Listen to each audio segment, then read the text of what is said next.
열왕기상 18장에서 엘리야는 갈멜산 대결에서 바알 선지자 450명을 물리치고 큰 승리를 거둡니다.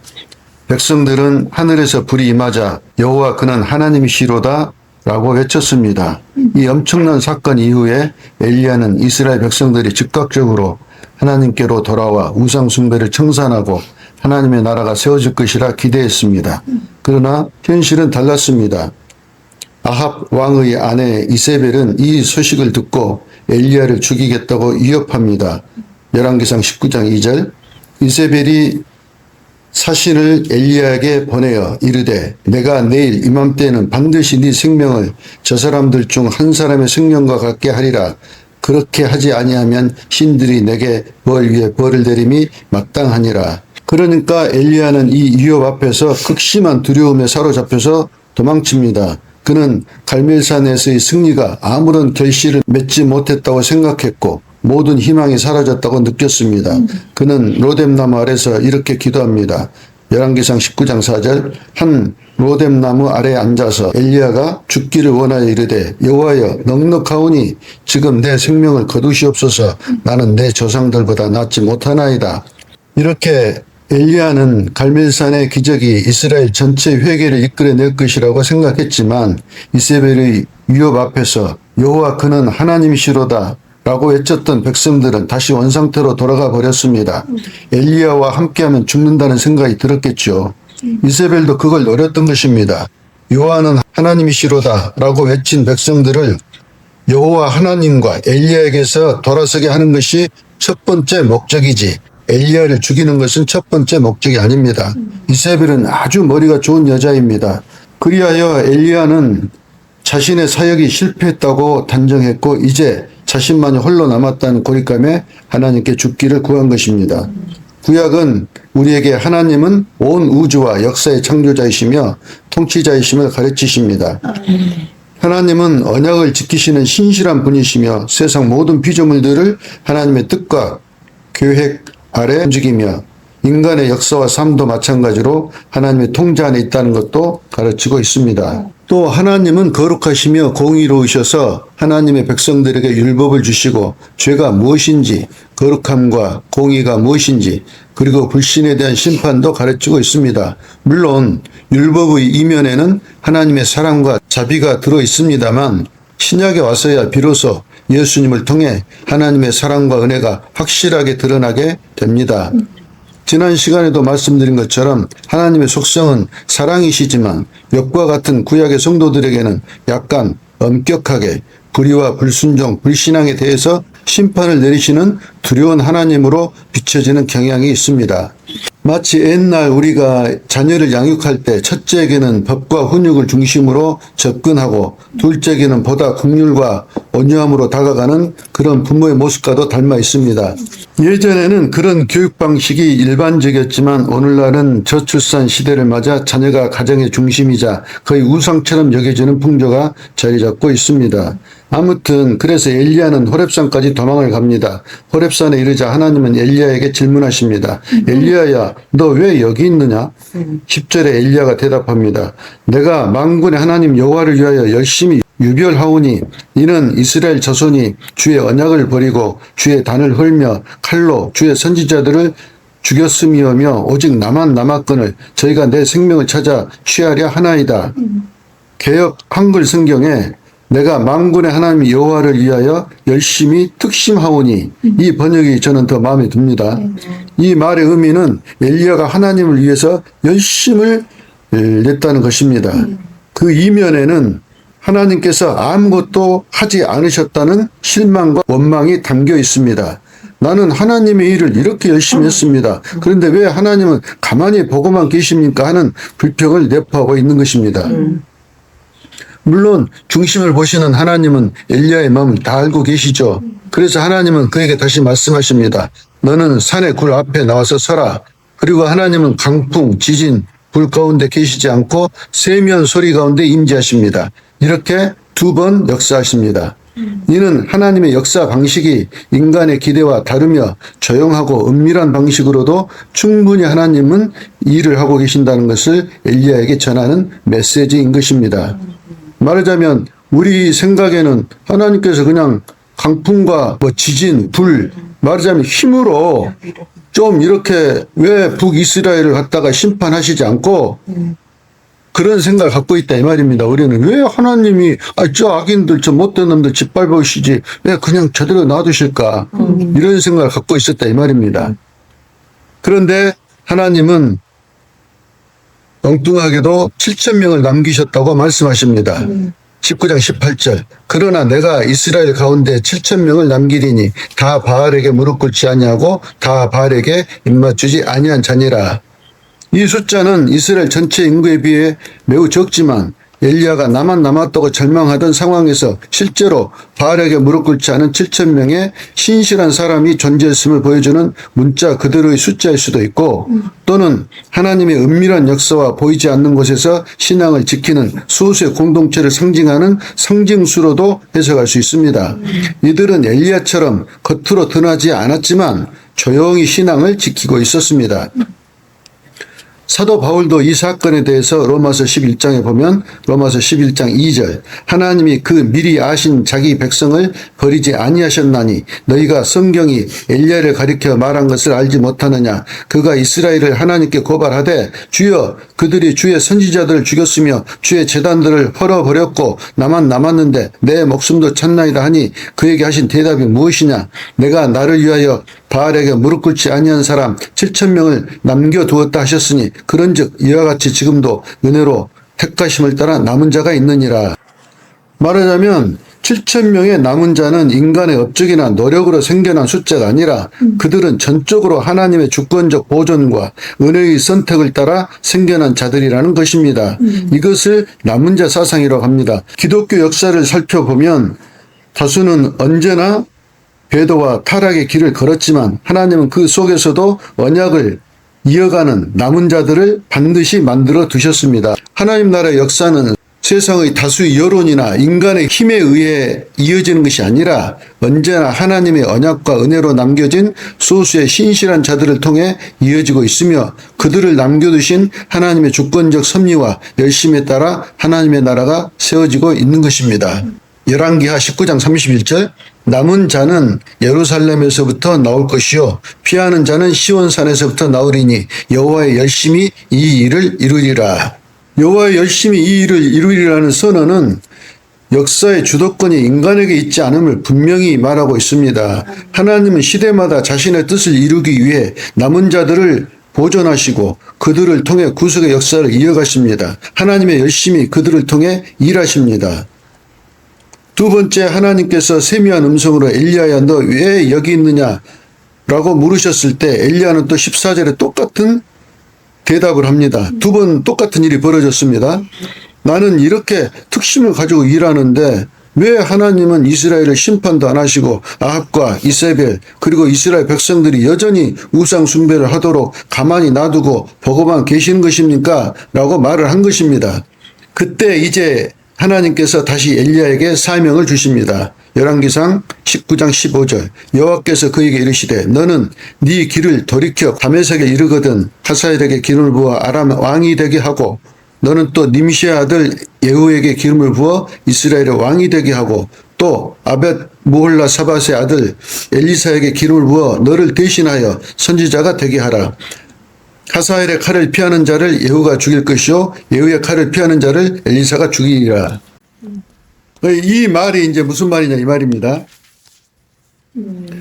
왜냐하면 지금 엘리사가 죽게 생겨갖고 여기 왔잖아요. 호렙산까지. 근데 하나님은 이제 엘리사에게 이제 이렇게 엘리사의 그 불평을 다 알고 계시지 않습니까? 하나님 나 열심히 특심으로 이렇게 일을 했는데 왜 하나님 가만히 계십니까? 아니 저 아합과 이세벨을 심판해야 되지 않습니까? 이 말입니다.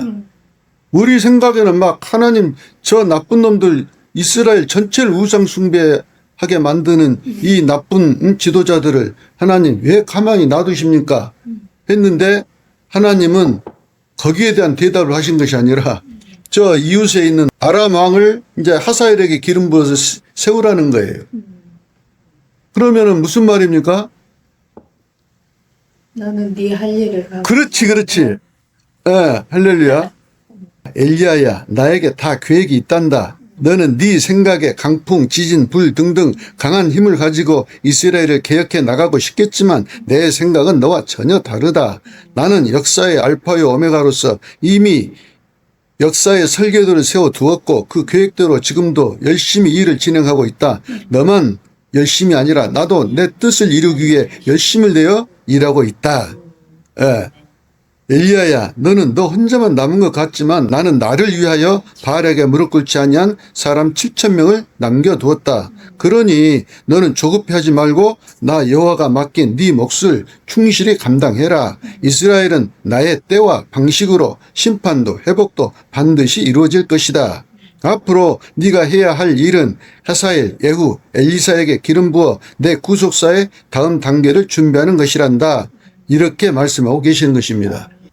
말하자면 하나님이 역사의 주인이시라는 것입니다. 성경은 처음부터 끝까지 하나님의 절대적인 주권과 그분의 열심히 역사를 이끌고 계심을 증거합니다. 자칫 하나님의 주인 되심을 모르는 사람들은 하나님 나라의 건설을 위해 인간의 노력과 열심이 중요하다고 생각할 수 있습니다만, 그러나 성경은 하나님의 나라가 인간의 힘이나 계획으로 세워지는 것이 아니라 역사의 주관자이신 하나님의 전적인 열심과 주권으로 이루어짐을 증거합니다.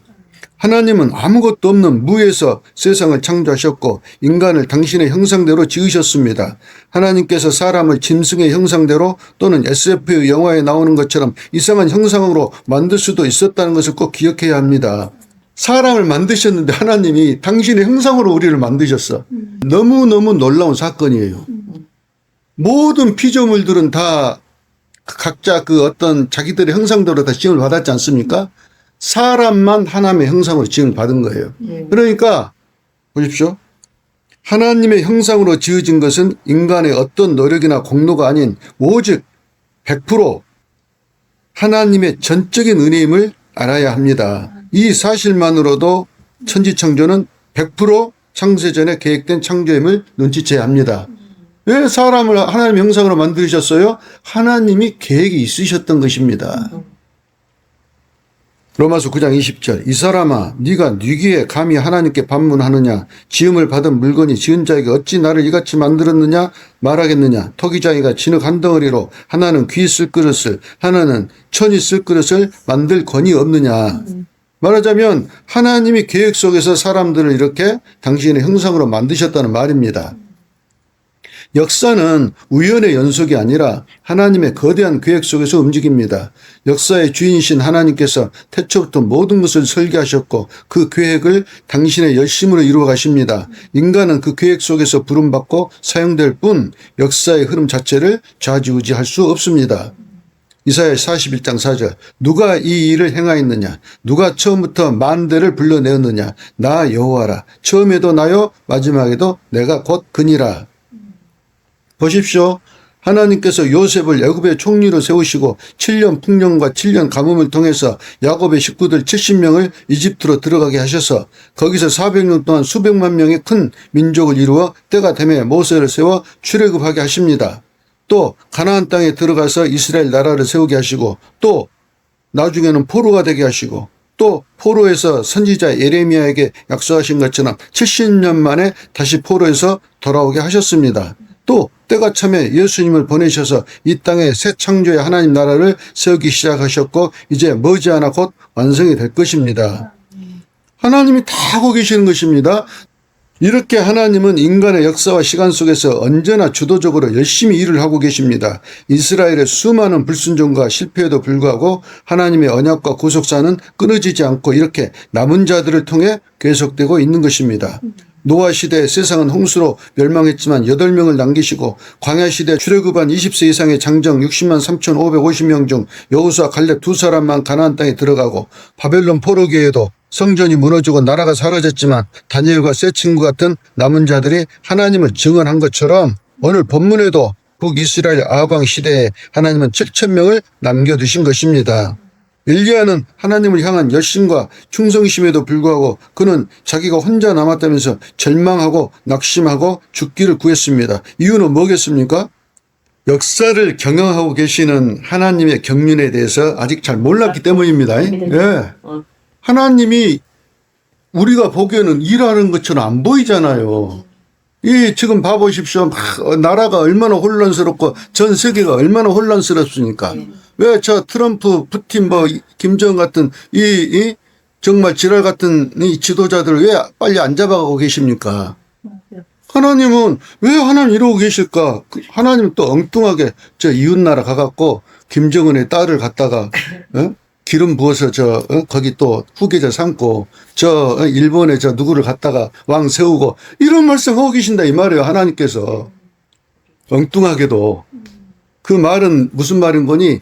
역사를 흘러가게 놔둬라 이거예요. 하나님의 목적은 거기에 목적이 있는 것이 아닙니다. 세상을 잘 살게 하는데 하나님의 목적이 있는 것이 아닙니다. 이것이 꼭 깨달아져야 됩니다. 엘리야는 북이스라엘이 우상숭배를 멀리하고 하나님을 섬기는 온전한 하나님의 나라가 될 것을 기대하고 열심과 특심으로 사역을 했지만 하나님은 그 북이스라엘을 당분간 그대로 두시고 심판을 한참 뒤로 미루십니다. 엘리야는 예후가 아합 집안을 심판하는 것을 보지 못하고 승천하게 됩니다. 오늘날 성도들도 하나님의 큰 그림을 보지 못하면 엘리야처럼 자기 개인의 소망을 기대하거나 그래서 헛된 절망에 빠지는 실수를 반복할 수 있습니다. 예를 들어 최근 몇 년간 교회 지도자들의 성범죄, 재정비리, 권위주의적 리더십 문제가 사회적으로 드러나며 교회에 대한 신뢰도가 크게 떨어졌습니다.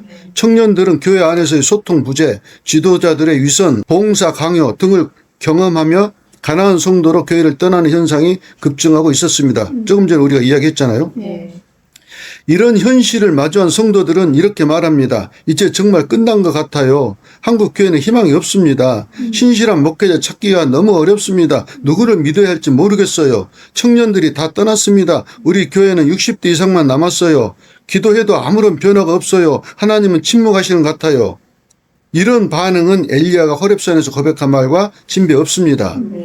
엘리야가 북이스라엘의 배교와 만연한 우상 숭배를 바라보며 낙심과 절망 속에 있었던 것처럼 오늘날 성도들도 현실의 어두움만 바라보면 낙심할 수밖에 없습니다. 그러나 하나님은 역사의 처음과 끝을 주관하시는 분이시며 그 과정은 하나님의 뜻을 이루는 과정인 것입니다. 이사야 46장 10절 내가 끝을 처음부터 알리며 아직 이루지 아니한 일을 옛적부터 보이고 이르기를 나의 뜻이 설 것이니 내가 나의 기뻐하는 모든 것을 이루리라. 이 말씀이 믿어지십니까? 이 말씀이 믿어져야 됩니다. 하나님이 세우시는 거예요. 사람의 어떤 현상을 보고 거기서 우리가 넘어가면 안 됩니다. 왜냐하면 남은 자만 구원을 받는다니까요. 절대 교회 전체가 구원받는 게 아닙니다.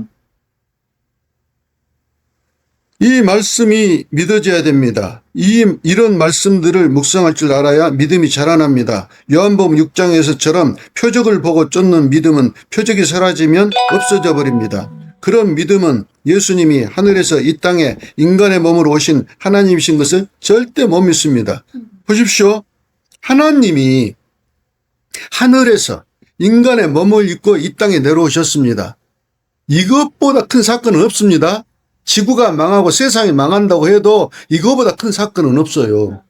하나님이 세상에 영원하신 하나님이 이 유한한 세상에 사람의 몸을 입고 오셔서 십자가에 죽었다는 거 아닙니까? 창조주 하나님이. 그러므로 성도들은 하나님께서 세상에서 무엇을 진행하고 계시는지를 알아야 합니다. 앞뒤를 자르고 결론만 말한다면 이 세상은 파멸로 치닫고 있습니다. 계시록 18장 2절 무너졌도다 무너졌도다 큰 성 바벨론이여 귀신의 처소와 각종 더러운 영이 모이는 곳과 각종 더럽고 가증한 새들이 모이는 것이 되었도다. 그 음행의 진노의 포도주로 말미암아 만국이 무너졌으며 또 땅의 왕들이 그와 더불어 음행하였으며 땅의 상인들도 그 사체 세력으로 치부하였도다 하더라.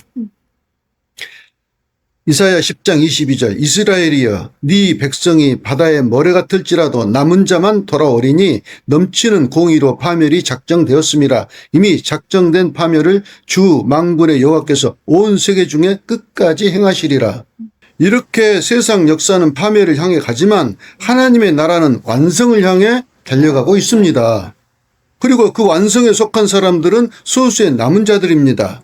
현재 명목상으로는 천주교를 제외하고 개신교 인구가 약 8억이라고 말을 합니다만 그중에 얼마나 남은 자로 살 것인지는 아무도 모릅니다. 뭐 말씀인지 아시겠죠? 로마서 9장 27절 비록 이스라엘 자손의 수가 바다 모래 같을지라도 남은 자만 구원을 받으리니 마태복음 22장 14절 청함을 받은 자는 많되 택함을 입은 자는 적으니라. 얼마나 대단하십니까? 우리가 그래서 하나님을 잘 알아야 된다는 것이 택함을 받았다는 것이 구원입니다. 그러면 또 사람들 그러잖아. 아, 그러면 가만히 있어도 되겠네. 이것은 뭐라고 그랬어요? 초등학교 수준이다 이 말입니다. 아니, 너무나 하나님을 몰라 이런 사람들은. 이렇게 남은 자는 하나님의 뜻대로 부르심을 입은 자들이며 하나님은 이 남은 자들을 통해 교회를 지키시고 새로운 세대를 준비하고 계시며 지금도 보이지 않는 곳에서 하나님의 나라를 세워가고 계십니다. 누가복음 12장 32절 적은 무리여 무서워하지 말라 너희 아버지께서 그 나라를 너희에게 주시기를 기뻐하시느니라. 로마서 11장 4절 내가 나를 위하여 바알에게 무릎 꿇지 아니한 사람 7,000명을 남겨두었다 하셨으니 그런즉 이와 같이 지금도 은혜로 택하심을 따라 남은 자가 있느니라. 아멘. 우리는 다 남은 자들입니다. 할렐루야.